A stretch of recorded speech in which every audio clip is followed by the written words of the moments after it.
Tini eba 5 July Shalmarini simi hakotor gonangoi chengeri jaka kotalo abno kitingei tangshala Agartala Shaltang Mohila Thana kaisa shaktar muni samong butang sangka jaka criminal law je kok saklai jaka aborok ungkha Indian Law Code, Indian Civil Protection Code and Indian Evidence Act, Indian Penal Code eba IPC no shlai kotalo rajaka kotalo ni kahai mungsa dorbar saklai jakmani shaldok chini bisingo charge khator jaknani nangnai tei shalburi chibani bisingo kosimung rinani nangnai Kendriya Union Home Minister Amit Shah a kotalo no tuye saklaikha ha kotoni lukurok daktike mungsa bo patimung no tuye daktike gosimung manthon justice का जो process है वो भी जल्दी जल्दी एक्सपीडिएट होने का भी प्रोविजंस है। इसमें आप लोग देख सकते हैं कि ज़्यादा से ज़्यादा विक्टिम सेंट्रिक अप्रोच है। जो क्राइम से जो पीड़ित होता है उनके लिए ज़्यादा प्रोटेक्शन है इसमें। तो कुछ हाइलाइट्स है इसमें, जैसे कि अभी छोटा मोटा जो क्राइम होता है, जैसे चोरी लेस देन 5000 का जो क्राइम होता है, पब्लिक में जो इंटॉक्सिकेशन करते हैं और डिफेमेशन करते हैं, उनके लिए अभी कम्युनिटी सर्विस जो वेस्टर्न कंट्रीज में ये होता है, कम्युनिटी सर्विस जैसे लंगर में जाके कुछ रोटी बनाना या कुछ क्लीनिंग बनाना, ऐसे जो कम्युनिटी सर्विसेज इंट्रोड्यूस किया गया है। ये पहली बार ऐसा हुआ है इंडिया में।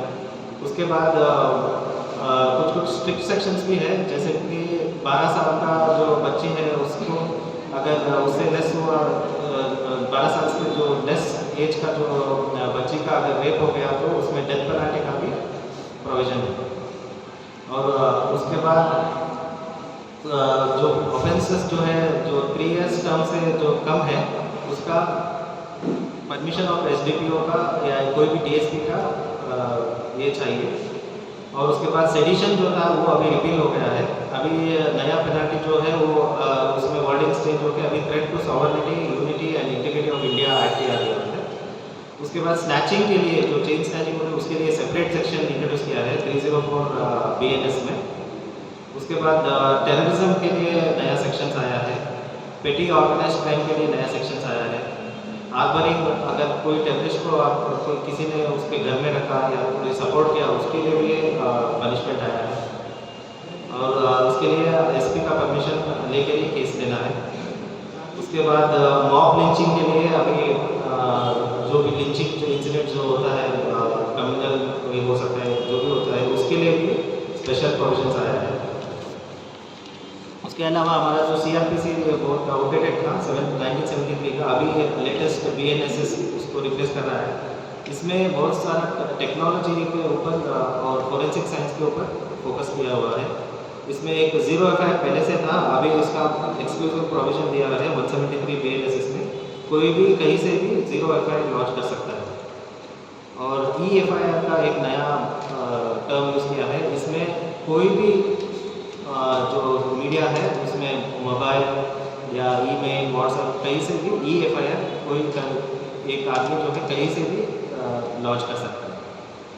और सेक्शन 530 ऑफ BNSS बहुत इंपॉर्टेंट है। इसमें ऑल ट्रायल्स इन्वेस्टिगेशन प्रोसीडिंग्स इसमें इलेक्ट्रॉनिक मोड में भी करने का एक सुविधा दिया हुआ है। उसके बाद पुलिस को प्रॉपर्टी अटैच करना जो क्रिमिनल है उसका भी क्लियरली प्रोविजंस और गाइडलाइंस और प्रोसीजर दिया हुआ है। और हमको पुलिस को बोला गया कि IO within 90 days of launching of complaint litigant को उसका प्रोग्रेस ऑफ इन्वेस्टिगेशन बोलना है। ये बहुत ही जो विक्टिम है उसको बहुत अच्छा सा जस्टिस मिलेगा कि उसका केस में क्या हो रहा है, ये सब अपडेट उनको अभी मैंडेटली पुलिस को देना पड़ेगा। और within 60 days of filing chargesheet 60 days होने से trial has to be started.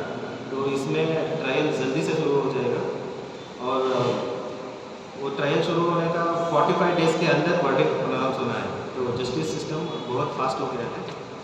और उसके बाद 176 BNSS में एक्सपर्ट्स को हम लोग एग्जामिन कर सकते हैं इन्वेस्टिगेशन में। फाइनली हमारा जो अभी हीनियस क्राइम में फिर से हैंडकफिंग का प्रोविजन अभी वापस आ गया है।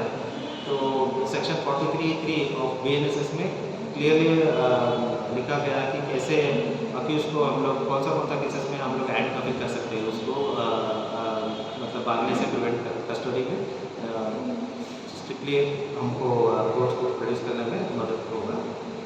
उसके बाद अभी जो हम लोग पुलिस रिमांड जो लेते थे 15 डेज़ का, उसका अभी इमीडिएटली लेते थे पहले, अभी उसका 60 to 90 डेज़ का पीरियड में कभी भी हम 15 डेज़ का पीरियड का पुलिस रिमांड ले सकते हैं। इसमें पुलिस को बहुत मदद मिलेगा, क्योंकि कुछ इन्फॉर्मेशन हमें बाद में भी आता है, तभी हम पुलिस रिमांड का ज़रूरत हो जाता है, पहले उसका प्रोविज़न नहीं था। तो अभी हम लोग 60 to 90 डेज़ के अंदर कभी भी हम लोग 15 डेज़ का पुलिस रिमांड ले सकते हैं। उसके अलावा अभी इंडियन एविडेंस एक्ट 1872 वो भी रिप्लेस कर दिया अभी भारतीय ये BSA एक्ट, साक्ष्यम भारतीय साक्ष्यम अधिनियम। उसका अभी हम इलेक्ट्रॉनिक एविडेंस जो है उसको बहुत ज़्यादा इम्पोर्टेंस दिया हुआ है।